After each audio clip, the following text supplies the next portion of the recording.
Hello प्यारे बच्चों, कैसे हैं आप लोग? आई हो बहुत अच्छे होंगे और आप लोगों ने जो भी क्लासेस आप लोग को मिल रही हैं उसको समझ में आ रहा होगा।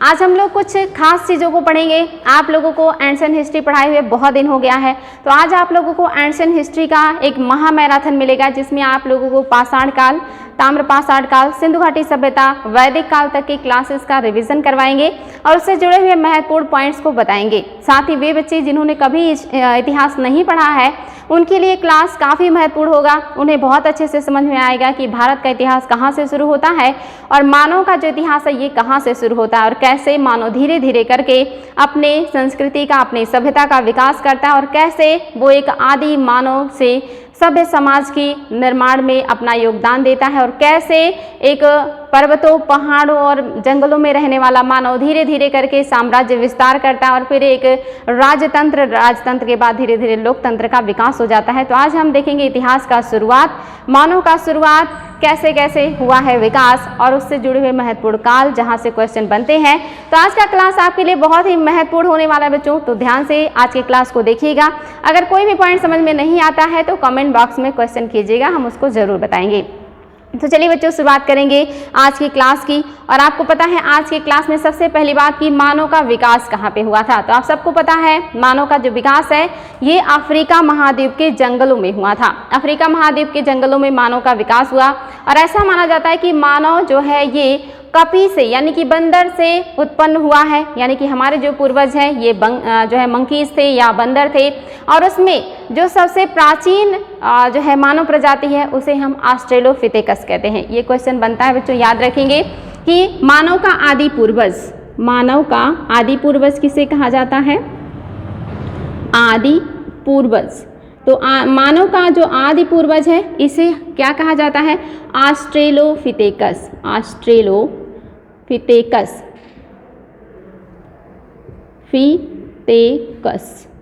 ऑस्ट्रेलोपिथेकस जो है ये मानव का आदि पूर्वज है। ये क्वेश्चन बहुत ज़्यादा बनता है। हालांकि ऑस्ट्रेलोपिथेकस के पहले रामाफिथेकस भी था। रामाफिथेकस, लेकिन रामाफिथेकस जो था ये पेड़ों पर ही रहता था, ये ज़मीन पे नहीं चल पाता था या ज़मीन पर इसने निवास नहीं किया। ये जंगलों से बाहर कभी नहीं आए, पेड़ों पर ही रहे, इसलिए इन्हें मानव का आदि पूर्वज नहीं माना जाता। जो आपके ऑस्ट्रेलोपिथेकस हैं ये जंगलों से बाहर निकले, पेड़ों से नीचे उतरे और इन्होंने धीरे धीरे करके जंगलों से दूर मैदानों में जाना शुरू कर दिया था, क्योंकि जंगलों में बहुत ज़्यादा अब जो है बंदरों का विकास हो चुका था, जिससे खाने पीने और रहने की समस्याएं हो रही थी। इसलिए दूसरे स्थान की तलाश में जो जंगलों से बाहर निकले थे वो थे ऑस्ट्रेलोपिथेकस।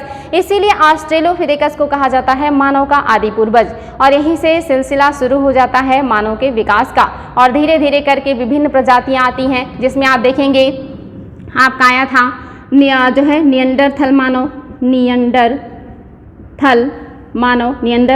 भी था। इसके अलावा आपका जो था ये जावा मानव भी था। जावा मानव और जावा मानव को ही कहा जाता है, एक और नाम है इसका होमो इरेक्टस भी कहा जाता है, याद रखेंगे बच्चों, होमो इरेक्टस है। इसी को जावा मानव भी कहते हैं। एक नियंडरथल मानव भी है। इसके अलावा एक आपका होमो हैबिलिस मानव है, होमो हैबिलिस मानव। और इसके अलावा आपका जो मानव है वो है आपका पेकिंग मानव है, जो कि चीन में उत्पन्न हुआ था ये। इसके अलावा आपका जो मानव है वो है क्रोमैग्नान है। और सबसे लास्ट में जो आया था वो आपका आया था होमो सैपियंस। ये बच्चों मानव का जो है विभिन्न प्रजातियां हैं, जिसमें आपके मानव का आदि पूर्वज ऑस्ट्रेलोपिथेकस है। इसके अलावा जो नियंडरथल मानव है ये कैसा मानव है? तो जो मानव सबसे पहले अपने पूर्वजों को जो है दफनाना शुरू किया था, इन्होंने ही सबसे पहले अपने पूर्वजों को दफन करना या जो हम कहते हैं पूर्ण समाधान, यानी कि पूरी तरीके से उनकी डेड बॉडीज़ को ज़मीन के अंदर जो दफनाने का काम किया है वो नियंडरथल मानव ने ही किया है। और ये क्वेश्चन आता है कि सबसे पहले किस मानव ने सीधे जो है खड़ा होकर के चलना शुरू किया था, ये क्वेश्चन भी आता है। तो कौन सा मानव है? ये आपका जावा मानव है, जिसको कहा जाता है होमो इरेक्टस। सबसे पहले सीधा होकर के इसी ने खड़ा मतलब सीधा खड़े होकर चलना शुरू किया था, सीधा खड़ा होकर चलना शुरू किया था। और सबसे पहले इसी ने जो है आग का आविष्कार भी किया था। आग का आविष्कार या उपयोग, आग का उपयोग किसने किया था? ये जावा मानव ने किया है, जिसको होमो इरेक्टस भी कहा जाता है। और यही सबसे पहले सीधा खड़ा होकर चलने वाला मानव भी है। ये क्वेश्चन भी आया है कि सबसे पहले आग का उपयोग किसने किया, या सबसे पहले कौन सा मानव था जो सीधा खड़ा होकर चला है। वेरी वेरी इंपॉर्टेंट बच्चों, जावा मानव है, या इसी को हम कहते हैं होमो इरेक्टस। और जो आपका होमो हैबिलिस है, सबसे पहले हथियार बनाने वाला मानव, सबसे पहले हथियार बनाने वाला या हथियार का निर्माण करने वाला जो मानव था वो था Homo habilis. Very very important है बच्चों, याद रखेंगे। और नेक्स्ट जो है ये आपका पेकिंग मानव है, जिसका चीन में विकास हुआ था या चीन में ये डेवलप किया था। और नेक्स्ट जो है ये है आपका क्रो-मैग्नन मानव, जो कि होमो सैपियंस के पहले है या होमो सैपियंस का पूर्वज है। ये क्वेश्चन आ चुका है कि होमो सैपियंस का पूर्वज किसे माना जाता है? क्रो-मैग्नन को माना जाता है। और आधुनिक मानव का पूर्वज होमो सैपियंस को कहा जाता है। ये चीज याद रखेंगे, आधुनिक मानव का पूर्वज, आधुनिक मानव का पूर्वज, मानव का पूर्वज जो है ये कौन कहलाता है? तो आधुनिक मानव का जो पूर्वज है वो होमो सैपियंस कहलाता है। वेरी वेरी इंपॉर्टेंट है। और जो क्रो-मैग्नन है, इसी ने सबसे पहले गुफाओं में चित्रकारी शुरू की थी। चित्र बनाना सबसे पहले किसने शुरू किया था? ये आपके क्रो-मैग्नन ने शुरू किया था चित्रकारी। चित्रकारी का शुरुआत सबसे पहले किसने किया? गुफाओं में, गुफाओं की दीवारों पर, तो क्रो-मैग्नन मानव ने किया था। ये सारे क्वेश्चन बनते हैं बच्चों। मानव का आदि पूर्वज ऑस्ट्रेलोपिथेकस, मानव का विकास कहाँ हुआ? अफ्रीका महाद्वीप में। सबसे पहला मानव जिसने अपने पूर्वजों को दफन करना या पूर्ण समाधान करना शुरू किया तो वो निएंडरथल मानव है। और सबसे पहला मानव जो सीधा खड़ा होकर चलना शुरू किया और आग का आविष्कार या आग का प्रयोग किया वो जावा मानव या होमो इरेक्टस था। और वो मानव जिसने सबसे पहले हथियार बनाना शुरू किया था वो होमो हैबिलिस था। और ये आपका पेकिंग मानव, इसका विकास चीन में हुआ था। और जो आपका क्रो-मैग्नन है ये चित्रकारी करने वाला सबसे पहला मानव है। ये क्वेश्चन भी आ चुका है। और होमो सैपियंस आधुनिक मानव का पूर्वज है। ये क्वेश्चन तो बार बार आता है। ये सारी चीज़ें आप लोगों को पता होनी चाहिए बच्चों, बहुत इंपॉर्टेंट है, ये तथ्य ध्यान देंगे। अब हम देखेंगे भारत का इतिहास, यानी कि जो हमारा इतिहास है भारत का, हमें इसी को पढ़ना है। तो भारत के इतिहास को हम पढ़ने के लिए इसको 3 कालखंडों में बांट देते हैं। पहला जो है ये आपको पता है इतिहास या भारत का इतिहास, भारत का इतिहास। तो भारत के इतिहास को हम कैसे पढ़ते हैं आपको पता है, इसको 3 भागों में बांट देते हैं। पहला है पहला है ऐतिहासिक काल, सॉरी बच्चों, पहला है जो है प्राग ऐतिहासिक काल, प्राग ऐतिहासिक काल, प्राग ऐतिहासिक काल। और दूसरा है आपका आद्य ऐतिहासिक काल, आद्य ऐतिहासिक काल। और तीसरा जो आएगा ये आपका आएगा ऐतिहासिक काल। ये 3 कालखंडों में हम भारत के इतिहास को बांटते हैं, जो शुरुआती दौर का इतिहास है, और इसको फिर हम 3 भागों में बांट करके पढ़ते हैं। जिसमें आपका जो प्राग ऐतिहासिक काल है इसकी जानकारी का सिर्फ जो स्रोत है वो पुरातात्विक स्रोत है, पुरातात्विक स्रोत।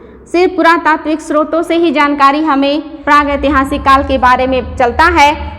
यानी कि इस काल की जानकारी के हमारे पास कोई लिखित साक्ष्य नहीं है। इस काल की जानकारी हमें मात्र उस समय खुदाई से प्राप्त जो वस्तुएं हैं, जो उपकरण हैं, जो हथियार हैं, जो मानव के द्वारा उपयोग में लाई गई थी, उन्हीं का अध्ययन करके हम जिस काल के बारे में जानते हैं। उस समय का मानव पढ़ना लिखना नहीं जानता था, इस वजह से कोई लिखित साक्ष्य हमें प्राप्त नहीं है। हम मात्र उनके द्वारा उपयोग में लाई गई वस्तुओं का अध्ययन करके ही जानते हैं कि प्राक ऐतिहासिक काल का जो मानव था उसका जीवन कैसा था। इसलिए इस काल की जानकारी के पास हमारे पास जो है इस काल की जानकारी के मात्र पुरातात्विक साक्ष्य ही हैं। जब बात इसके बाद का जो आता है आद्य ऐतिहासिक काल, इस काल की जानकारी के हमारे पास दोनों साक्ष्य हैं, यानी कि पुरातात्विक साक्ष्य भी हैं और लिखित साक्ष्य भी हैं। यानी कि यहाँ पे आपके पुरातात्विक साक्ष्य भी हैं, पुरातात्विक और प्लस लिखित दोनों साक्ष्य हैं। लेकिन बच्चों इस काल में दोनों साक्ष्य होने के बावजूद भी हम लिखित साक्ष्य का उपयोग नहीं कर पाते हैं, मात्र पुरातात्विक स्रोतों का ही सहारा है इस काल की जानकारी का भी। रीजन क्या है? आपको पता होगा कि सिंधु घाटी सभ्यता में जो लिपियां हैं उसको आज तक पढ़ी नहीं गई। उस समय जो लोगों ने लिपि बनाई थी, जो लिपि का आविष्कार किया था, उन्होंने जो लिखा है ये भाव चित्रात्मक है और भाव चित्रात्मक होने की वजह से इसको पढ़ा नहीं जा सका आज तक। और इसी वजह से हमें सिंधु घाटी सभ्यता के बारे में भी जो जानकारी के स्रोत हैं वो हमारे पास पुरातात्विक स्रोत हैं, यानी कि खुदाई से जो बर्तन, औजार, हथियार और जो उपकरण, गहने और अन्य जो सामान्य वहाँ से मिले हैं, उन्हीं सामानों के आधार पे, उन्हीं पुरातात्विक साक्ष्यों के आधार पे हम इस काल की भी जानकारी प्राप्त करते हैं या अध्ययन करते हैं। लिखित साक्ष्य हम पढ़ नहीं सके हैं होने के बावजूद अगर इसे पढ़ लिया जाए तो फिर ये ऐतिहासिक काल में आ जाएगा, फिर ये आदि ऐतिहासिक काल में नहीं रहेगा और शायद बहुत सारी नई चीज़ें हमें जानने को मिलेंगी। फिलहाल अभी तक इसको पढ़ा नहीं जा सका है, ये बात याद रखेंगे बच्चों। नेक्स्ट जो है ये आपका ऐतिहासिक है।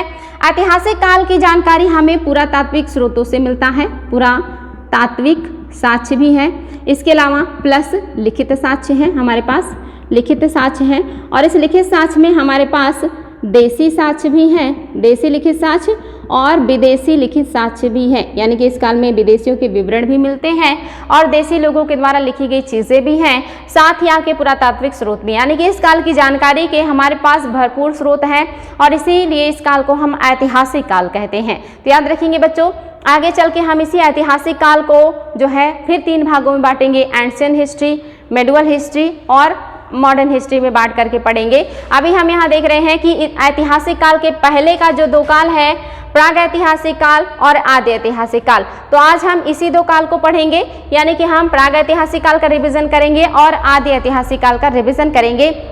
तो चलिए बच्चों शुरुआत करते हैं प्राग ऐतिहासिक काल की। और प्राग ऐतिहासिक काल की आपको पता है जानकारी का जो स्रोत है ये मात्र आपके पास पुरातात्विक स्रोत ही हैं, कोई लिखित साक्ष्य नहीं है। तो आप देखेंगे जो प्राग ऐतिहासिक काल है ये काफ़ी बड़ा काल है और काफ़ी बड़ा होने की वजह से इसको जो है अलग अलग भागों में बांटा गया है या 3 कालखंडों में बांटा गया है। वो कौन कौन से हैं? तो आपका जो प्राग ऐतिहासिक काल है इसको 3 भागों में बांटा गया है। पहला है आपका पुरा पाषाण काल, पुरा पाषाण काल पहला है पुरा पाषाण काल। दूसरा है आपका मध्य पाषाण काल, मध्य पाषाण काल और आपका जो तीसरा है ये है नव पाषाण काल, नव पाषाण काल। याद रखिए बच्चों, प्राग ऐतिहासिक काल को 3 भागों में बांटा गया है, पुरा पाषाण काल, मध्य पाषाण काल और नव पाषाण काल। ये टाइम पीरियड काफ़ी बड़ा है, काफ़ी लॉन्ग है, इसीलिए इसको 3 भागों में बांटा गया है। किस आधार पर इसको बांटा गया है? तो मानव के जीवन में आए परिवर्तन और साथ ही उनके जो है जो उपयोग में लाए गए हथियार हैं उनके स्वरूप में परिवर्तन। क्या क्या चीज़ें हैं? तो मानव के जीवन में आया परिवर्तन, 2 रीज़न है। पहला मानव जीवन में परिवर्तन और दूसरा उपयोग में लाए गए हथियार, उपयोग में लाए गए हथियार।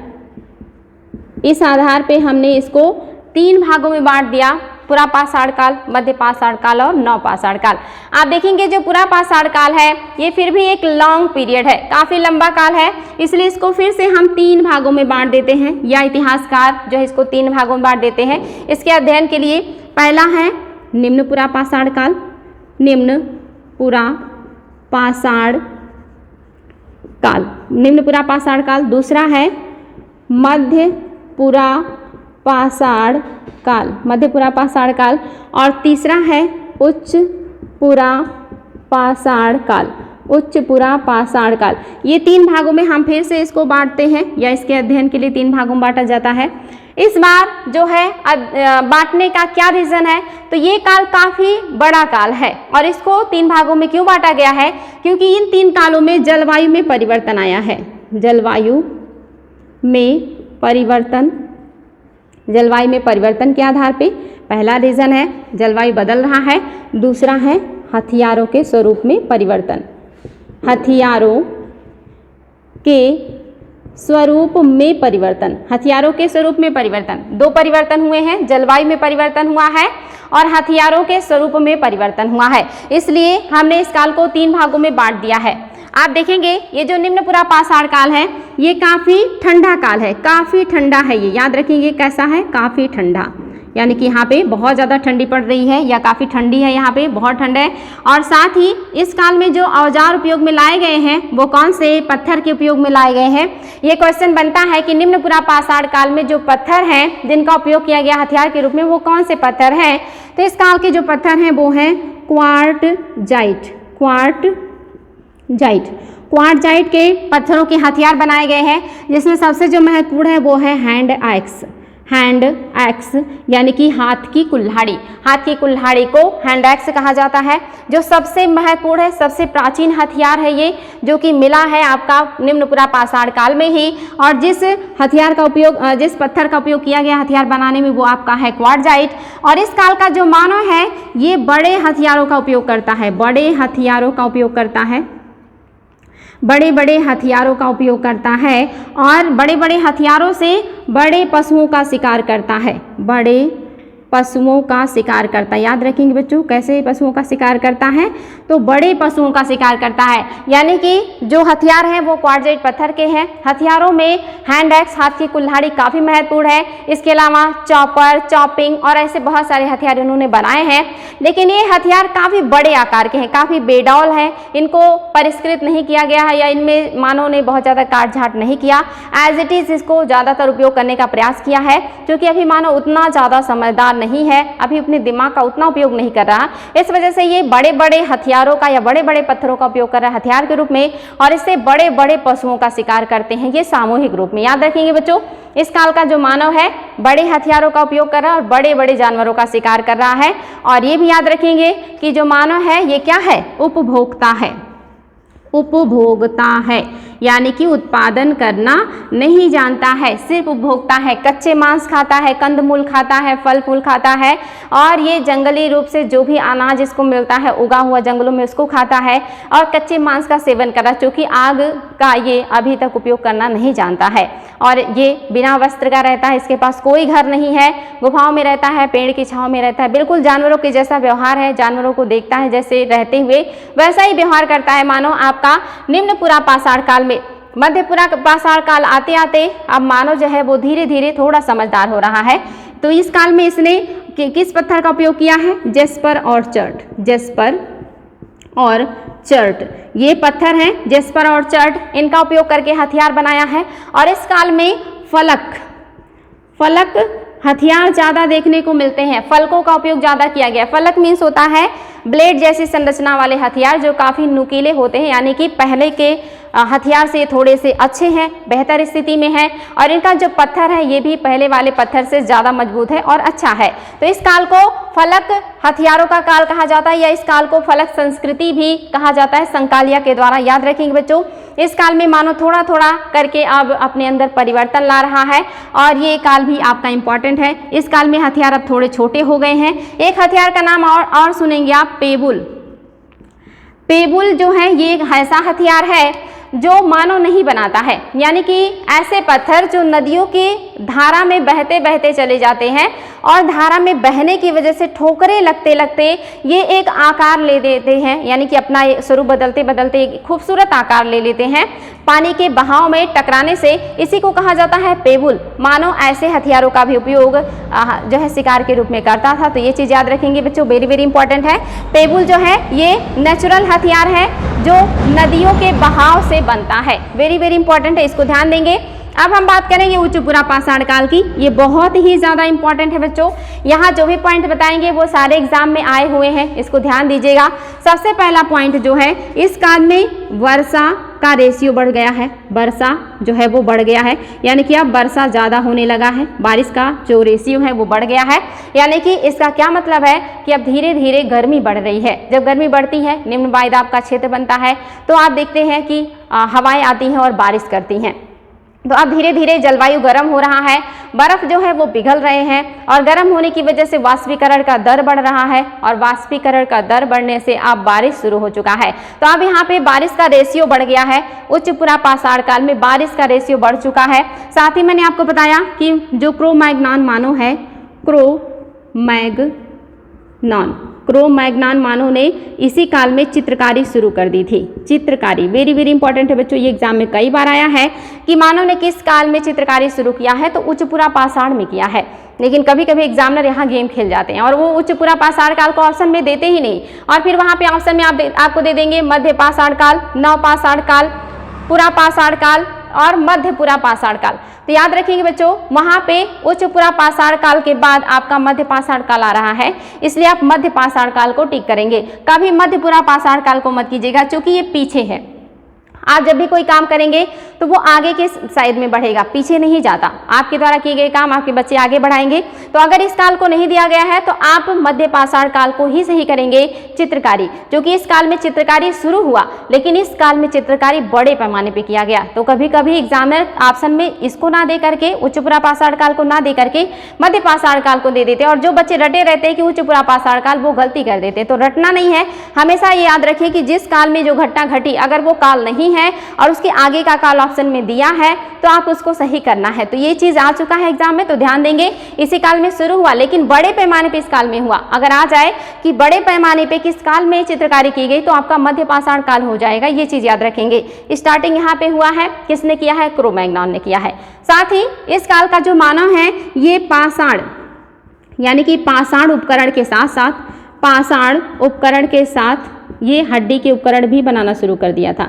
याद रखेंगे, हड्डियों के उपकरण या हथियार, हड्डियों के हथियार भी बनाने लगा था। ये क्वेश्चन भी आ चुका है कि किस काल में मानव पाषाण के साथ साथ हड्डियों के हथियार का भी प्रयोग करने लगा था या निर्माण करने लगा था। उच्च पूरा पाषाण काल में ही मानव ऐसा कर रहा है। साथ ही ये क्वेश्चन भी आता है कि होमो सैपियंस का विकास किस काल में हुआ है? इसी काल में। होमो सैपियंस का विकास किस काल में हुआ है? उच्च पूरा पाषाण काल में हुआ है। ये क्वेश्चन भी कई बार आया है, इसको भी याद रखेंगे, वेरी वेरी इंपॉर्टेंट है बच्चों। और इस काल का जो हथियार है ये सबसे परिष्कृत है। ये एग्जाम में बहुत ज़्यादा आता है कि किस काल का हथियार सबसे ज़्यादा परिष्कृत है। सबसे ज़्यादा परिष्कृत मतलब बेहतर, जिसको बहुत ही नुकीला बनाया गया हो, जिसमें काफ़ी काट छाट किया गया हो, जिसको बेहतर शेप दिया गया हो, ये इसी काल में है। और इस काल में जो पत्थर है जिसका उपयोग किया गया हथियार बनाने में, ये बहुत ज़्यादा क्वेश्चन आता है। चकमक पत्थर का। चकमक क्यों? क्योंकि यहाँ पे जो पत्थर है काफ़ी मजबूत है, जिसको घिस करके जब हथियार बनाया जाता है तो उसमें चमक आ जाती है। इसी वजह से इस काल के पत्थर को चकमक पत्थर कहा गया है। और इसी काल में सबसे ज़्यादा परिष्कृत हथियार बनाए गए हैं। इसी काल में मानव ने चित्रकारी शुरू की है। इसी काल में पाषाण के साथ साथ हड्डियों के उपकरण भी मानव बनाना शुरू कर दिया था। और इसी काल में ही होमो सैपियंस का विकास भी हुआ है। इसीलिए ये काल आपके लिए बहुत इंपॉर्टेंट है, इसको जरूर ध्यान दीजिएगा। और ये सारे पॉइंट्स आप लोगों को याद होने चाहिए, ये एग्जाम के दृष्टिकोण से बहुत ही महत्वपूर्ण है। तो चलिए बच्चों आगे देखते हैं। हमने ये देख लिया है, पूरा पाषाण काल को 3 भागों में बांटा गया, जलवायु परिवर्तन और हथियार के स्वरूप के आधार पे। निम्न पूरा पाषाण काल में क्वार्टजाइट पत्थर, हैंड एक्स, हथियार और इतनी सारी चीजें हमने देखी। साथ ही मध्य पाषाण काल और उच्च पूरा पाषाण काल को भी देखा। अब हम देखेंगे मध्य पाषाण काल। याद रखेंगे बच्चों, बहुत इंपॉर्टेंट है आपका मध्य पाषाण काल। ये भी एग्जाम में कई बार यहाँ से जो क्वेश्चन बनते हैं वो आपको बताएंगे हम। ये सारे पॉइंट्स आपके नोट्स में होने चाहिए, बिकॉज ये बहुत ही ज़्यादा इंपॉर्टेंट है और बार बार एग्जाम में पूछे जाते हैं। जितनी बातें आपको बता रहे हैं बच्चों बहुत ही महत्वपूर्ण है, और इसीलिए आज आप लोगों का रिविजन क्लास दे रहे हैं कि जिन बच्चों ने नहीं पढ़ा है एंशिएंट हिस्ट्री का भी, उन्हें भी समझ में आ जाए कि कैसे मानव का विकास हुआ और कैसे कैसे वो आदि मानव से धीरे धीरे करके एक सभ्य समाज का निर्माता बन गया। तो हमने यहाँ तक की बातें देख ली हैं। अब हम दूसरा काल देखेंगे, मध्य पाषाण काल। क्या विशेषता है इसकी? तो सबसे पहली बात, इसी काल में मानव ने पशुपालन शुरू किया। पशुपालन यानी कि अभी तक वो पशुपालन करना नहीं जानता था, अभी तक वो पशुओं को मारना, उसके कच्चे मांस को खाना, ये सारी चीज़ें जानता था। लेकिन पशुओं को पाला भी जा सकता है, उनको पाल करके उनका उपयोग किया जाता है, ये चीज़ मानव ने यहाँ शुरू किया है। और ये क्वेश्चन आता है कि कौन से प्लेस से इस बात का साक्ष्य मिलता है कि मानव ने पशुपालन शुरू कर दिया था। तो पहला है आपका एमपी में, मध्य प्रदेश में आदमगढ़, आदमगढ़ याद रखिएगा बच्चों, एग्जाम में बार बार आता है। कौन सा प्लेस है? आदमगढ़ है। कहाँ है? मध्य प्रदेश में है। और दूसरा जो है ये राजस्थान में है, राजस्थान। और ये जो है आपका बागोर है, ये भी बहुत ही ज़्यादा एग्जाम में आए हुए हैं। शुरुआत किस काल में हुआ है? मध्य पाषाण काल में। प्लेस कौन सा है? आदमगढ़ और बागोर। किस राज्य में है? एमपी और राजस्थान। मोस्ट इंपॉर्टेंट बच्चों, इसको जरूर ध्यान दीजिएगा। साथ ही इस काल के हथियारों को माइक्रोलिथ्स कहा जाता है, माइक्रोलिथ्स। ये भी एग्जाम में आ चुका है बच्चों, इसको भी याद रखेंगे, वेरी वेरी इंपॉर्टेंट है। माइक्रोलिथ्स यानी कि बहुत ही सूक्ष्म उपकरण।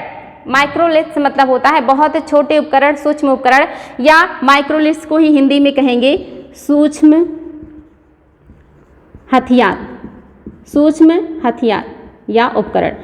सूक्ष्म हथियार का काल किसे कहा जाता है या माइक्रोलिथ्स का काल किसे कहा जाता है? तो मध्य पाषाण काल को। और ये हथियार 1 से लेकर के 6 सेंटीमीटर के थे, ये भी याद रखेंगे बच्चों, बहुत ही छोटे हथियार थे। यानी कि मानव ने बहुत छोटे छोटे हथियार बनाना आप सीख लिया है, जो 1 से लेकर 6 सेंटीमीटर के हैं, जिसको माइक्रोलिथ्स या सूक्ष्म हथियार कहा जाता है। साथ ही इसी काल में मानव ने प्रक्षेपास्त्र का निर्माण भी शुरू कर दिया था, निर्माण भी शुरू कर दिया था। निर्माण भी इसी काल में मानव ने शुरू कर दिया है प्रक्षेपास्त्र का। प्रक्षेपास्त्र मीन्स क्या होता है बच्चों? आपको पता है आपके 3 तरह के हथियार होते हैं, एक तो होता अस्त्र और एक होता आपका शस्त्र, और या कहिए कि 2 तरह के, एक अस्त्र और शस्त्र। अस्त्र जो होता है इसको आप फेंक के चलाते हैं, और जो आपका शस्त्र होता है इसे आप पकड़ करके चलाते हैं। और इसी आपके जो शस्त्र हैं इसी में कुछ ऐसे भी होते हैं जिसमें आप प्रक्षेपास्त्रों का उपयोग करते हैं, यानी कि उसे आप पकड़े तो रहते हैं, आपके पास तो रहता है, लेकिन आप निशाना जो है दूर लगा करके भी उसका उपयोग कर सकते हैं। जैसे वर्तमान में आपके मिसाइल्स हैं, जो ये सारी चीज़ें, यानी कि आप किसी भी टारगेट को एक जगह खड़े होकर के भी भेद सकते हैं कितनी भी दूरी पे हो। तो ऐसे प्रक्षेपास्त्र प्राचीन काल में क्या थे? तीर धनुष। याद रखेंगे इसी काल में मानव ने तीर धनुष का विकास कर लिया था, तीर धनुष का विकास इसी काल में हो गया था, या प्रक्षेपास्त्रों का उपयोग करना शुरू कर दिया था मानव ने इसी काल में। साथ ही आप देखेंगे इस काल में जो मानव है ये अब ऊपर के क्षेत्रों में आना शुरू कर दिया। ये आप देख रहे हैं इंडिया का मैप है, और इंडिया के मैप में आपको बताने का प्रयास ये कर रहे हैं कि आपको पता है कि अगर आपने पृथ्वी का स्ट्रक्चर देखा है तो आपको पता है पृथ्वी बिल्कुल इस तरह से है, गोल सी है, या कहिए कि ध्रुव पर चपटी है, और 20 से 0 डिग्री रेखा जाता है जिसे हम भूमध्य रेखा कहते हैं, भूमध्य रेखा, या इसी को हम 0 डिग्री रेखा भी कहते हैं। और इसी को आप देखेंगे इसके बहुत सारे नाम है, विषुवत रेखा भी इसका नाम है। तो बताने का प्रयास ये कर रहे हैं कि जो 0 डिग्री है यहाँ पे सूर्य की किरणें वर्ष भर सीधी पड़ती हैं और यहाँ काफ़ी सूर्यातप प्राप्त होता है। तो शुरुआती दौर में जब पृथ्वी बहुत ठंडी थी और लगभग सभी क्षेत्रों में बर्फ ही ज़्यादातर पाए जा रहे थे, अभी मैंने बताया यहाँ जलवायु में परिवर्तन आया है। जो निम्न पुरापाषाण काल के भाग हमने बांटे, निम्न पुरापाषाण काल, मध्य पुरापाषाण काल, उच्च पुरापाषाण काल, धीरे धीरे बर्फ जो है वो पिघलने लगे हैं, वर्षा का रेशियो बढ़ चुका है। उच्च पुरापाषाण काल में वर्षा ज़्यादा होने लगा, और उच्च पुरापाषाण काल के बाद आपका मध्य पाषाण काल आया है, यानी कि इस काल में भी वर्षा का रेशियो बढ़ चुका है। जो ये आपका भारत का मैप है, आप देखेंगे यहाँ पे नर्मदा नदी बहती है जो कि मध्य प्रदेश में है और अमरकंटक से निकलती है, और आपकी ताप्ती नदी भी यही है, और बीच में आपका विंध्य पहाड़ियाँ हैं, विंध्य पहाड़ियाँ हैं। याद रखिए बच्चों, कौन सी पहाड़ियाँ हैं? विंध्य पहाड़ियाँ हैं, विंध्याचल की पहाड़ियाँ हैं, और इसके जो है एक साइड नर्मदा है और दक्षिण साइड में ताप्ती है। तो जो मानव है शुरुआती दौर में मानव इन्हीं नर्मदा नदी के आसपास के इलाके में रह रहा था। रीज़न क्या था कि ये जो दक्षिण का इलाका है ये पठारी इलाका है, जहाँ पे गुफाएं हैं, जहाँ पे पर्वत है, जहाँ पे पहाड़ है, और साथ ही जंगली इलाका है जहाँ पे जंगल है। यानी कि इस इलाके में मानव को कंदमूल, फल फूल, जंगली जानवर के मांस, ये सारी चीज़ें आसानी से उपलब्ध हो जाती थी। साथ ही रहने के लिए गुफा वगैरह भी मिल जाता था। तो इसलिए शुरुआती दौर में जो मानव है इन्हीं नर्मदा घाटी के आसपास के इलाके में है। यहीं पे कंदमूल इकट्ठा करना, कच्चे मांस का जो है संग्रह करना शुरू कर दिया है मानव। और ये मानव कैसा है, ये अभी उपभोक्ता है, उत्पादन करना नहीं जानता है।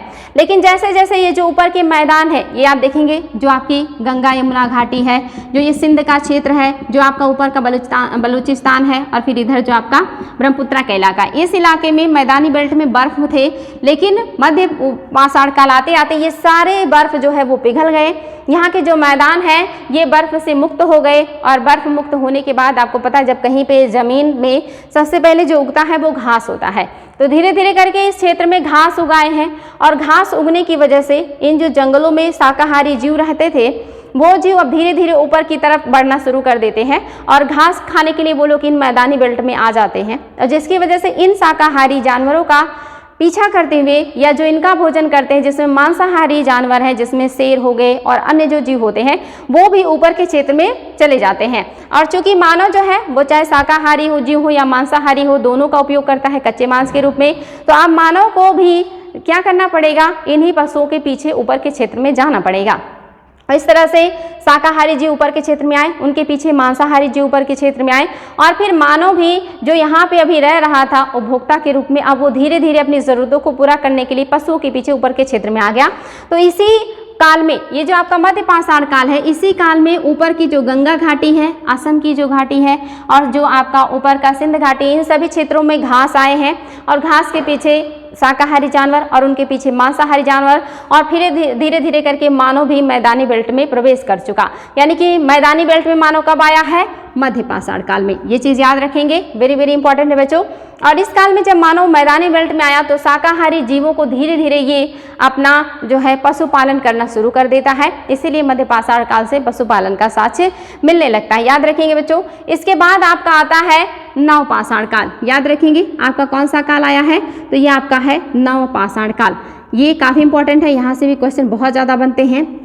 नव पाषाण काल की सबसे बड़ी विशेषता कि मानव उत्पादक बन गया है। उत्पादक यानी कि यहाँ से इसने उत्पादन का कार्य शुरू किया है। ये एग्जाम में बहुत ज़्यादा क्वेश्चन आता है कि मानव ने किस काल में उत्पादन शुरू किया है, नव पाषाण काल में शुरू किया है।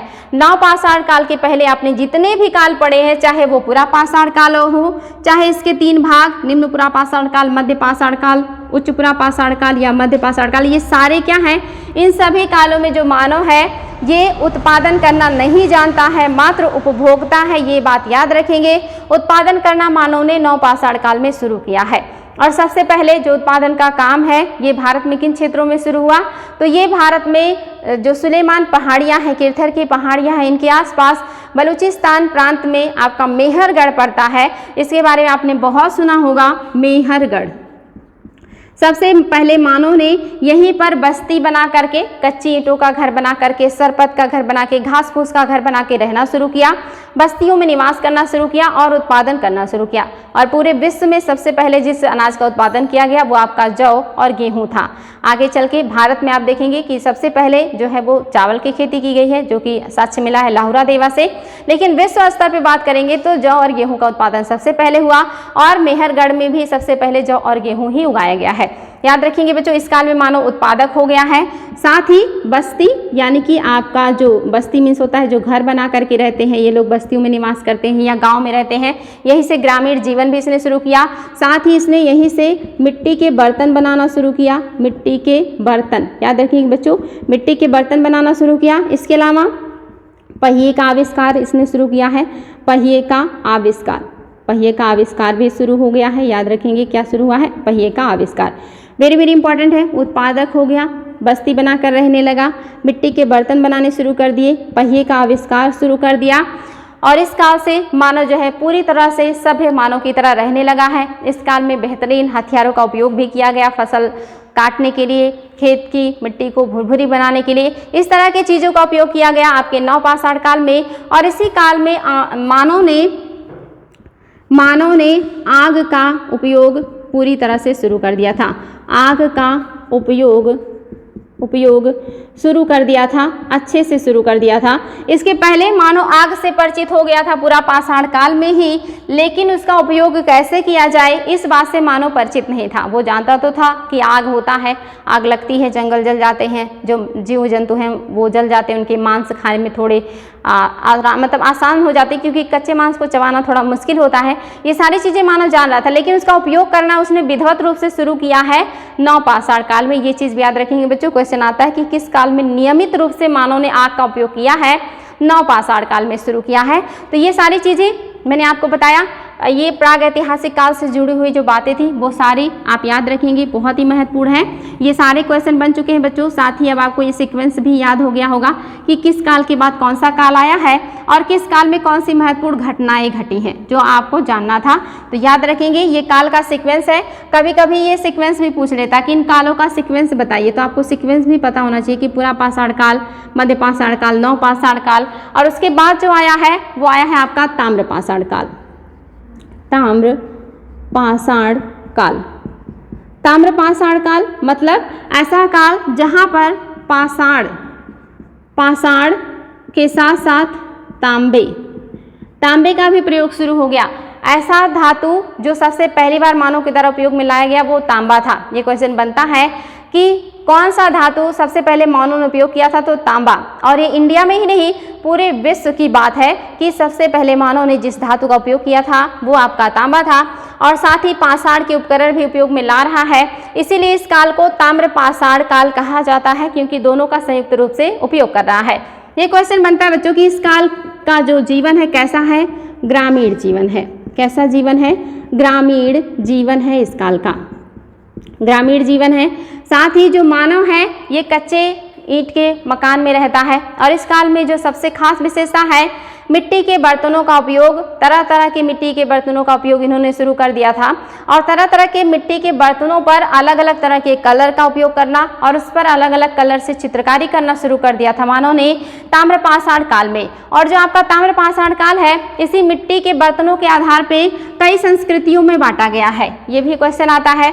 जैसे आप देखेंगे यहाँ पे आपका महाराष्ट्र है, और महाराष्ट्र में एक संस्कृति थी जोरवे संस्कृति, जोरवे संस्कृति जो कि आपकी इसी से जुड़ी हुई है, जोरवे संस्कृति। साथ ही यहीं पे आपका था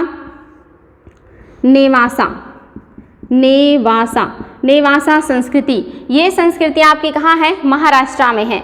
और इसी संस्कृति के अंतर्गत जिन बस्तियों का विकास हुआ था उसमें जो बस्ती थी वो था इनाम गांव, ये भी क्वेश्चन आता है बच्चों। और था दैमाबाद, याद रखिए बच्चों, दैमाबाद, इनाम गांव, यही की जो है बस्तियां हैं। जोरवे संस्कृति महाराष्ट्र में डेवलप हुई थी।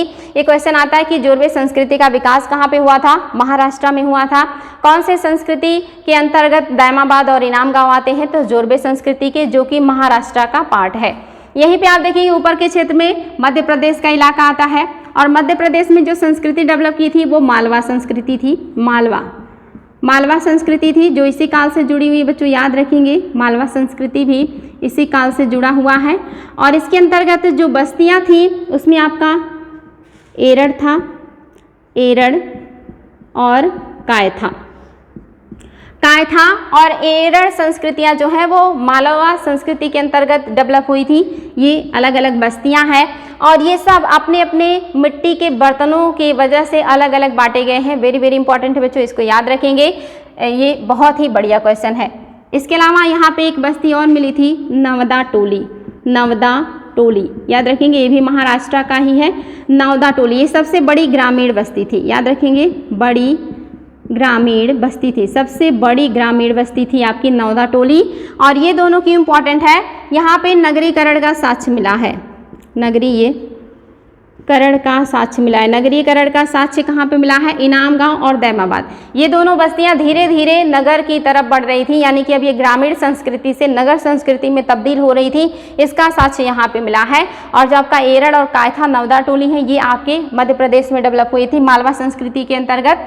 और ये आपका जो गुजरात है यहाँ पर भी दो संस्कृतियाँ थी, एक था प्रभास और एक था रंगपुर और प्रभास। ये जो संस्कृतियां हैं ये गुजरात में डेवलप हुई थी। और राजस्थान में जो डेवलप हुई थी इसमें था आपका आहड़, आहड़ था जो यहाँ पे डेवलप हुआ, और गिलुंद। याद रखेंगे बच्चों, बहुत ही ज़्यादा ये क्वेश्चन आते हैं कि गिलुंद और आहड़ कौन से राज्य में डेवलप थी, तो ये गुजरात में थी। और ये संस्कृतियाँ ये राजस्थान की हैं, आहड़ और गिलुंद। आहड़ को ही ताम्रवती भी कहा जाता है, ताम्रवती या तांबा वाली जगह, क्योंकि यहाँ से बड़े पैमाने पे तांबे मिले हैं इसलिए। तो ये आपकी मालवा संस्कृति बच्चों जो ज़्यादातर इन क्षेत्रों में डेवलप की है और अपनी अपनी मिट्टी के बर्तनों की विशेषता की वजह से ये जाने गए हैं। ग्रामीण बस्तियां हैं, ये लोग लोहे से भी परिचित हैं, और मैंने बताया था कि इसी से महापाषाण संस्कृति जुड़ी है। महापाषाण संस्कृति, महापाषाण संस्कृति मैं आप लोगों को बता चुकी हूँ बच्चों। महापाषाण संस्कृति क्या था, तो ये जो संस्कृति थी, यहाँ के जो मानव हैं, जब इनके पूर्वजों का या कहिए कि जो लोग होते घरों के, उनकी जब मृत्यु हो जाती थी, तो ये उनकी डेड बॉडी को जब दफनाते थे, तो डेड बॉडी को रखने के बाद ज़मीन पे वो चारों तरफ से जो है बड़े बड़े पत्थरों से घेर देते थे। बड़े बड़े पत्थरों से घेरने की वजह से डेड बॉडी को, इसको महापाषाण संस्कृति कहा गया। साथ में मैंने बताया था कि ये लोग ज़मीन के अंदर गड्ढेनुमा संरचना बनाते थे, जिसमें जाने के लिए एक होल होता था जिसको पोर्ट होल कहा जाता था, और उस होल के जरिए ये सीढ़ी के माध्यम से उस कमरे में उतर जाते थे, और उसमें एक एक घरों के कई कई डेड बॉडीज़ को बारी बारी से दफनाया जाने का साक्ष्य मिला है। और यहाँ पे सामाजिक विभेदन का भी साक्ष्य मिला है। कुछ डेड बॉडी के साथ साथ कीमती धातुओं के हथियार, औजार, आभूषण मिले हैं, लेकिन कुछ वहीं पे जो डेड बॉडीज़ मिले हैं उनके साथ मिट्टी के बर्तन मिले हैं, या बहुत सस्ते धातुओं का उनके पास हथियार, औजार और गहने मिले हैं, जिससे पता चलता उस समय भी समाज में कुछ लोग अमीर थे और कुछ लोग गरीब थे। इस तरह की संस्कृति यहाँ पे डेवलप थी, और ये लोग लोहे से परिचित थे। ये बात याद रखेंगे बच्चों, दक्षिण में जो आपके लोग हैं ये लोहे से परिचित हैं। हालांकि ऊपर के क्षेत्रों में भी लोग, इस क्षेत्र में जो लोग हैं वो लोग लोहे से परिचित नहीं हैं, लेकिन आपके जो ताम्रपाषाणकालीन लोग हैं ये तांबे के साथ साथ आगे चल करके लोहे से भी परिचित हो जाते हैं। तो याद रखेंगे बच्चों। इसके बाद आपका जो संस्कृति आया है ये ताम्रपाषाण काल आया है, जिसका विकास आप देख रहे हैं महाराष्ट्र, गुजरात, राजस्थान, मध्य प्रदेश, इन क्षेत्रों में ज़्यादा हुआ है। साथ ही इसके अलावा जो है कुछ और भी इस समय बस्तियां या संस्कृति डेवलप हुई थी, जिसमें आपने नाम सुना होगा झूकर संस्कृति, जो सिंध में डेवलप हुई थी। सिंध में झूकर थी, और आपके पंजाब और राजस्थान के इलाके में झाकर संस्कृति थी, झूकर झाकर संस्कृति। पंजाब में एच संस्कृति भी थी। ऐसी संस्कृतियां भी डेवलप हुई थी। तो याद रखेंगे, झूकर संस्कृति आपके सिंध प्रांत में थी, झाकर संस्कृति राजस्थान में थी, एच संस्कृति पंजाब में थी, और भारत की संस्कृति को मैंने आपको ताम्रपाषाण काल के बारे में बताया है। अब आगे जो हमारा नेक्स्ट है टॉपिक वो है आपका सिंधु घाटी सभ्यता। अब हम उसको देखेंगे, यानी कि हम धीरे धीरे करके आगे बढ़ रहे हैं, और भारत के इतिहास में हमने पाषाण काल को देख लिया है, हमने ताम्रपाषाण काल को देखा है। अब हम देखेंगे सिंधु घाटी सभ्यता को। इस तरह से बच्चों आप लोगों को सीक्वेंस से पता चल जाएगा कि मानव किस तरह से आगे बढ़ रहा है। वो मानव जो जंगलों में रहता था और मात्र कच्चा मांस खाता था, कंदमूल खाता था, अब धीरे धीरे करके ऊपर के क्षेत्र में मैदानी बेल्ट में आ गया मध्य पाषाण काल में, और मध्य पाषाण काल के बाद नव पाषाण काल तक मानव कश्मीर तक पहुंच गया था, क्योंकि यहाँ के बर्फ भी धीरे धीरे करके जमीन के हट गए थे। और आपने सुना भी होगा नव पाषाण काल का बुर्ज होम, जहाँ पे मानव कश्मीर में गर्तावास बना के रहता था। इस तरह से मानव नव पाषाण काल में यहाँ तक पहुँच गया। मध्य पाषाण काल में वो मैदानी बेल्ट में आया, नव पाषाण काल में मानव यहाँ पहुँच गया। ताम्र पाषाण में वो तांबे और पाषाण का उपयोग इन क्षेत्रों में कर रहा है। नीचे के क्षेत्रों में जो लोग हैं वो लोहे का उपयोग भी करना जानते हैं। अब हम बात करेंगे सिंधु घाटी सभ्यता की। ये बच्चों आप लोगों के लिए क्लास बहुत ही हेल्पफुल होगा, इसको ध्यान से देखिएगा। जो सिंधु घाटी सभ्यता है इसका विकास आपको पता है, इसका जो क्षेत्र है ये थोड़ा थोड़ा जो है अफगानिस्तान में भी पाया गया है, लेकिन हम एक मोटा मोटा मैप बना रहे हैं कि जो आपका सिंधु घाटी सभ्यता है ये कुछ त्रिकोण आकार में जो है डेवलप हुआ था। कुछ ये त्रिकोण स्ट्रक्चर बन लिए हुए था, जिसमें से आप देखेंगे इसकी जो है लंबाई उत्तर से दक्षिण और पूर्व से पश्चिम में इसकी जो है इस तरह से है स्थिति। तो ये जो आपकी ऊपर से नीचे की लंबाई है ये है आपका 1400 किलोमीटर, ये 1400 किलोमीटर में था। और जो आपका पश्चिम और पूर्व में चौड़ाई है ये आपका 1600 किलोमीटर में फैला हुआ था। काफ़ी लंबी चौड़ी मतलब जो है एरिया को कवर करता था सिंधु घाटी सभ्यता। और सिंधु घाटी सभ्यता का कुछ जो दो बस्तियां हैं वो आपके अफगानिस्तान में भी पाए गए हैं। याद रखिए बच्चों, अफगानिस्तान में भी दो बस्तियां पाई गई हैं। एक तो है सोरतुघई, एक तो है आपका सोरतुघई, सोरतुघई, और दूसरा है मुंडी गाक, मुंडी गाक। ये क्वेश्चन आता है कि ये दोनों बस्तियां कहाँ हैं। ये अफगानिस्तान की हैं जो कि सिंधु घाटी सभ्यता के अंतर्गत आती हैं। ये चीज़ याद रखेंगे बच्चों। और नेक्स्ट जो हम देखेंगे वो है कि सबसे ज़्यादा विस्तार इसका कहाँ है। तो सबसे ज़्यादा जो इसकी बस्तियाँ हैं, ये आप देख रहे हैं इंडिया में इसकी चौड़ाई में काफ़ी ज़्यादा है। इसका जो उत्तरी, पश्चिमी और दक्षिणी छोर है, ये पूछता है कि इस पे कौन से प्लेस हैं। ये क्वेश्चन भी आता है। तो सबसे जो उत्तरी छोर है जो कि कश्मीर में है, ये जो है ये है मांडा। यहाँ जो बस्ती पाई गई है ये मांडा है जो कि कश्मीर में मिला है। याद रखिए कहाँ मिला है, कश्मीर में मिला है। कौन सी नदी के किनारे है, चेनाब नदी। चेनाब नदी के किनारे सबसे उत्तरी बस्ती मांडा मिला है जो कि कश्मीर में पड़ता है। और सबसे जो पूर्वी है ये आपका आलमगीरपुर है। आलमगीरपुर, आलमगीरपुर कहाँ है, यूपी में है। और यूपी में कौन से नदी के किनारे, हिंडन नदी के किनारे। हिंडन नदी के किनारे है बच्चों आलमगीरपुर जो यूपी में है, सबसे पूर्वी छोर है। जो दक्षिणी छोर है ये कहाँ है, ये दायमाबाद है। दायमाबाद कौन से राज्य में है, महाराष्ट्र। महाराष्ट्र राज्य है। नदी कौन सी है, प्रवरा। प्रवरा जो कि गोदावरी की सहायक नदी है। किसकी सहायक नदी है, गोदावरी की सहायक नदी है आपकी प्रवरा नदी जो कि महाराष्ट्र में है। और इसी के किनारे सबसे दक्षिणी जो नगर है जिसको दायमाबाद कहा जाता है ये पाया गया है। और सबसे जो पश्चिमी छोर था ये आपका था सूतकांगेडोर। सूतकांगेडोर, सूतकांगेडोर जो है ये सबसे पश्चिमी है। और ये कहाँ है, दास्क नदी के किनारे है। दास्क नदी के किनारे सबसे पश्चिमी जो छोर है ये सूतकांगेडोर है। और ये एक प्राकृतिक चट्टान पर है। सूतकांगेडोर एक प्राकृतिक चट्टान पे है। और ये कहाँ पे है, दास्क नदी के किनारे है। बहुत इंपॉर्टेंट है बच्चों, ये सारे एग्जाम में क्वेश्चन आए हैं कि सबसे उत्तरी छोर मांडा नगर है, कश्मीर में है, चेनाब नदी के किनारे। और आलमगीरपुर हिंडन नदी के किनारे उत्तर प्रदेश में है। दायमाबाद महाराष्ट्र में है, प्रवरा नदी के किनारे है। सूतकांगेडोर दास्क नदी के किनारे है जो कि सबसे पश्चिमी छोर है।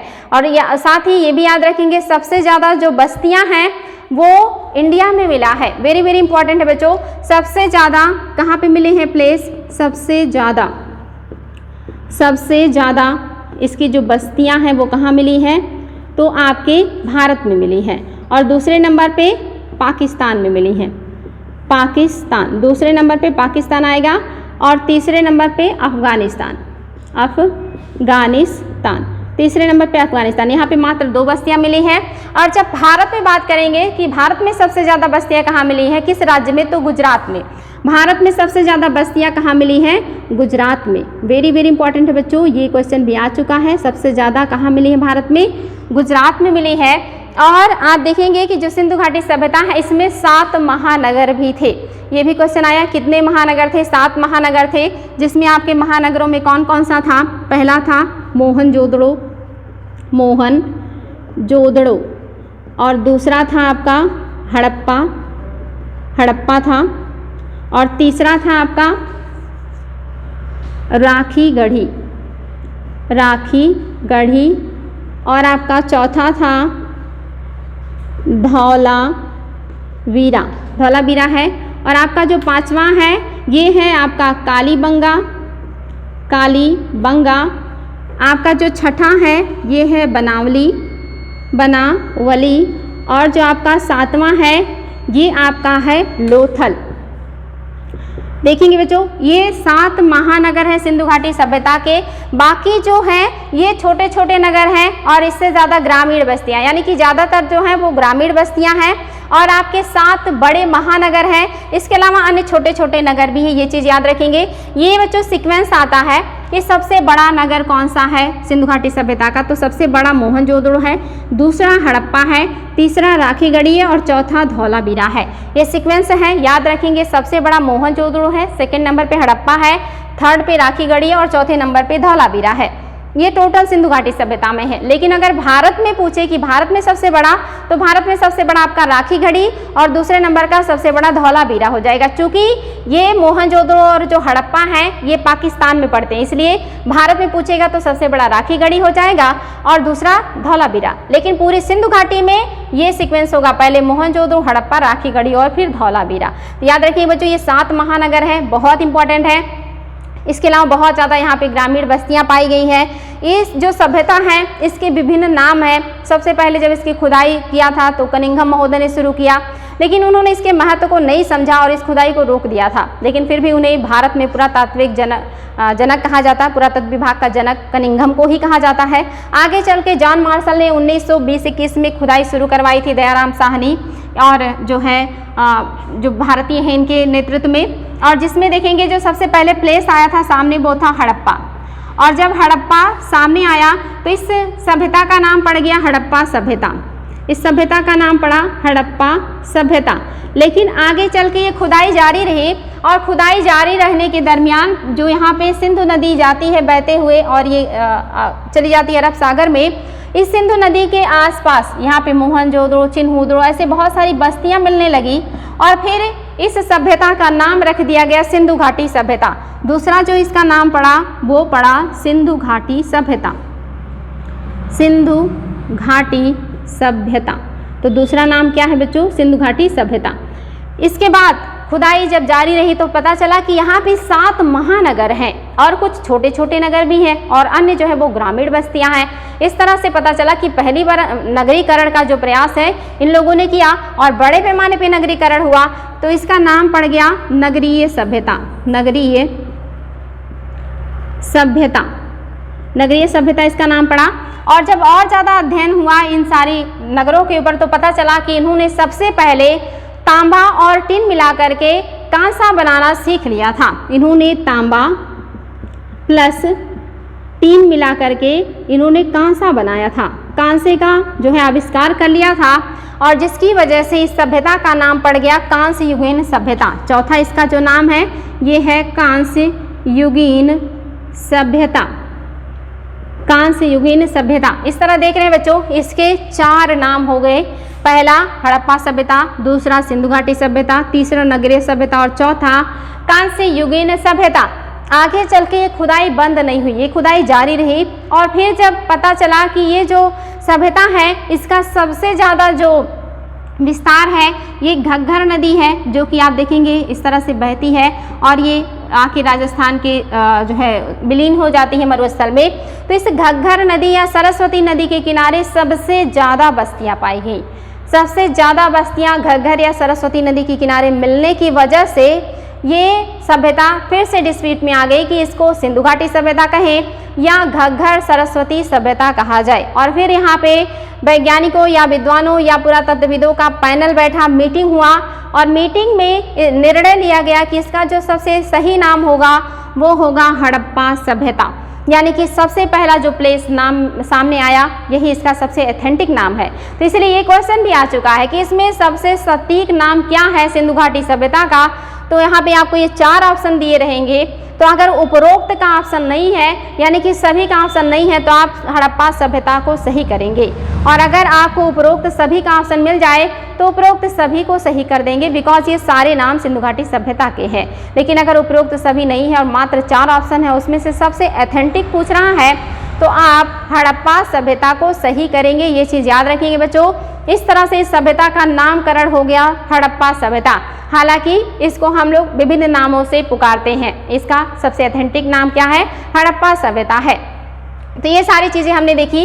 यहाँ पे जो रहने वाला मानव है इसने नगरीकरण कर लिया था। कई मंजिले मकान बनाना, सड़कें जो है उसका पक्कीकरण करना, नालियों का पक्कीकरण करना, साथ ही विभिन्न तरह के हथियार, औजार, खिलौने, गहने, आभूषण और साथ ही कपड़े का आविष्कार, सूती कपड़े, ऊनी कपड़े। इसके अलावा शाकाहारी भी है, मांसाहारी भी है। युद्ध प्रेमी नहीं है ये लोग, लेकिन इन्होंने व्यापार बहुत ज़्यादा अपना फैला रखा था।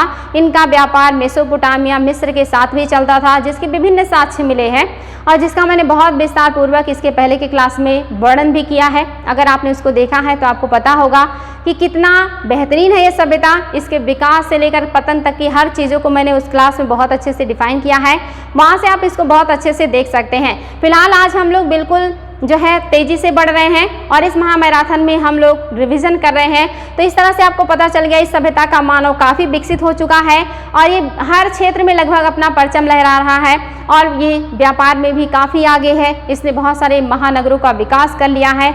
उन महानगरों में कई मंजिलों के घर भी पाए गए हैं, ऊपर के मंजिलों पे जाने के लिए सीढ़ियाँ पाई गई हैं, विभिन्न तरह के धातुओं का उपयोग करना जानते हैं ये। लेकिन क्वेश्चन कहाँ से बनता है, किससे परिचित नहीं है?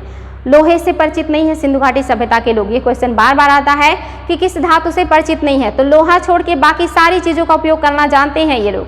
साथ ही इन्होंने मंदिर का निर्माण नहीं किया है। ये क्वेश्चन भी आया है कि क्या यहाँ से मंदिर का साक्ष्य मिला है, तो नहीं, यहाँ से मंदिर का कोई साक्ष्य नहीं मिला है।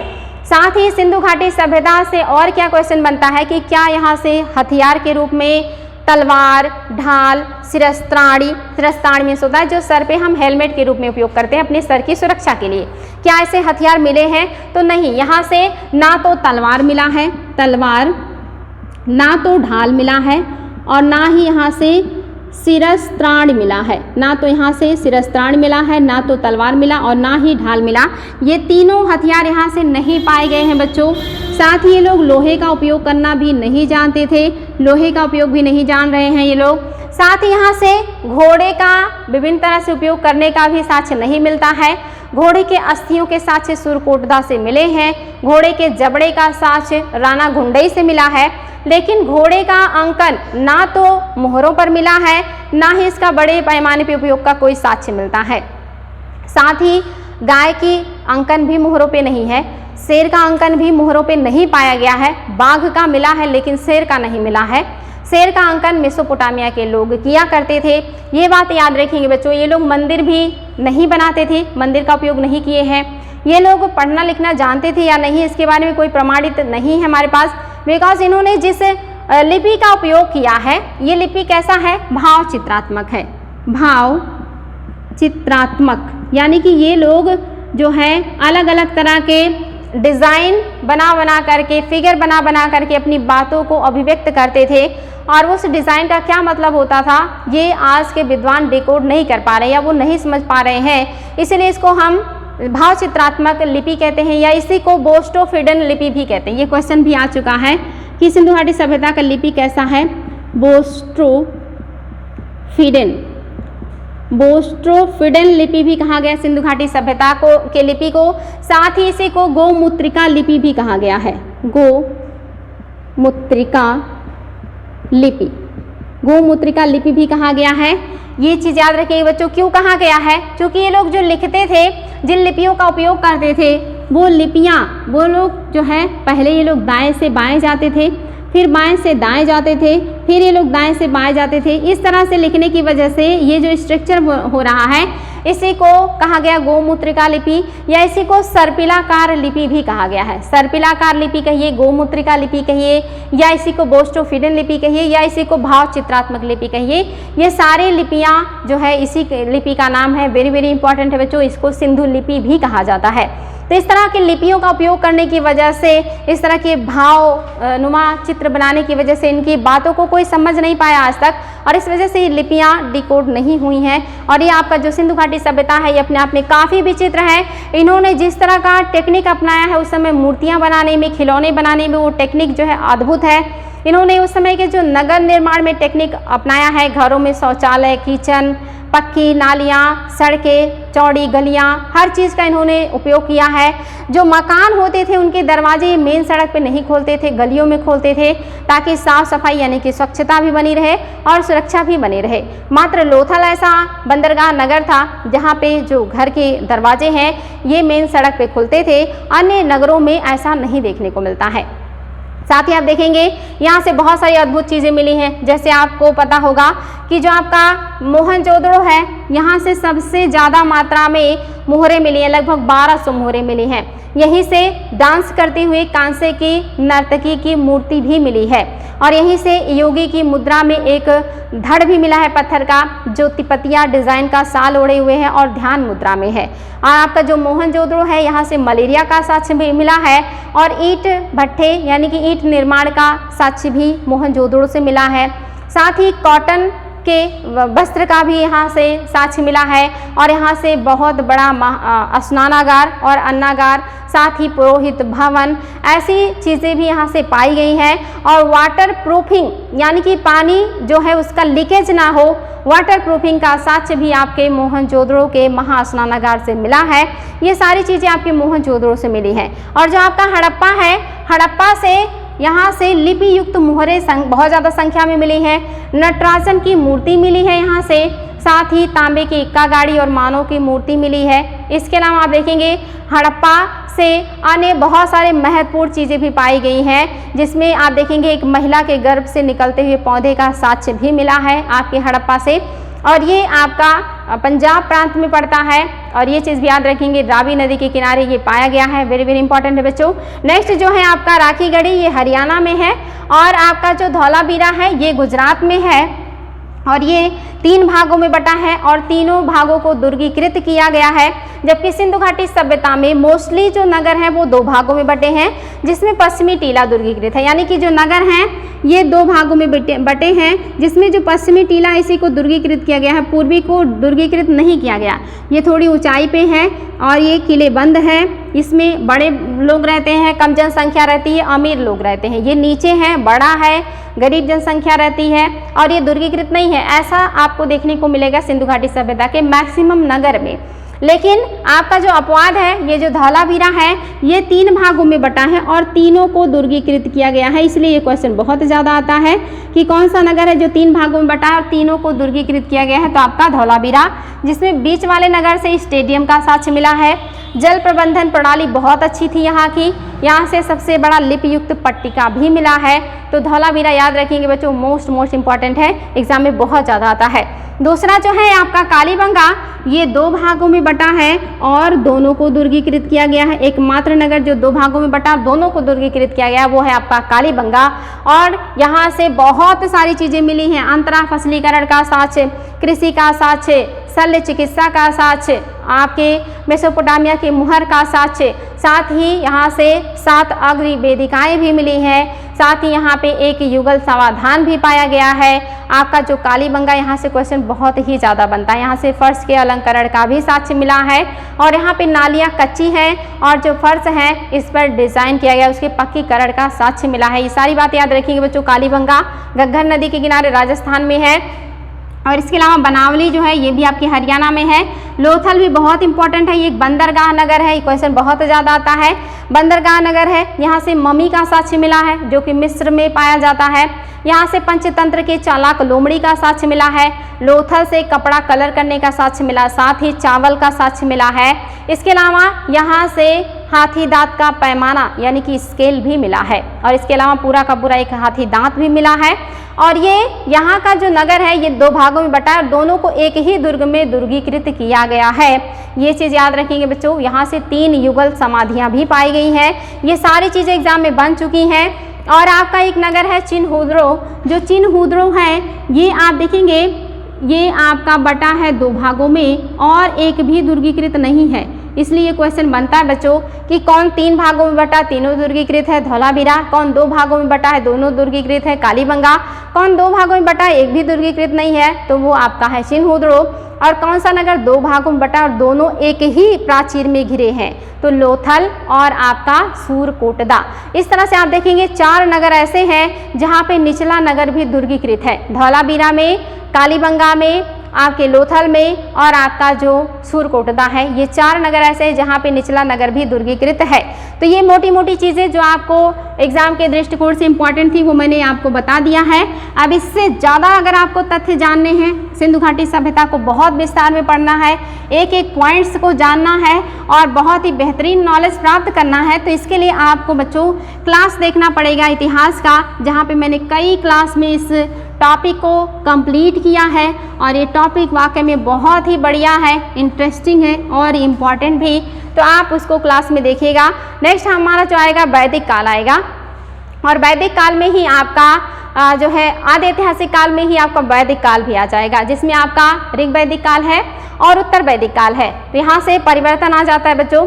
तो मुझे लगता है क्लास काफ़ी लंबा हो जाएगा और आप लोग बोरियत महसूस करेंगे। तो फिर हम कभी ऐसा ही क्लास लेके आएंगे जिसमें 2-3 टॉपिक को कंप्लीट करेंगे और आप लोगों को फटाफट बहुत सारी अच्छी चीज़ें बताएंगे। तो यहाँ तक का विकास आई होप आपको समझ में आया होगा। आगे फिर हम कभी वैदिक काल और आपके महाजनपद काल और आगे के काल को पढ़ेंगे। आज के लिए रहने देते बच्चों, ताकि आप लोग बोर ना हो। अगर क्लास अच्छी लगे तो कमेंट कीजिएगा, अगर ऐसे क्लासेस की और ज़रूरत है तो भी कमेंट कीजिएगा, कोई दिक्कत हुआ हो, ना समझ में आया हो तो भी कमेंट कीजिएगा, हमें आपके कमेंट्स का इंतजार रहेगा। आज के लिए इतने बच्चों, फिर मिलेंगे नेक्स्ट डे और भी अच्छी चीज़ों के साथ। Thank you.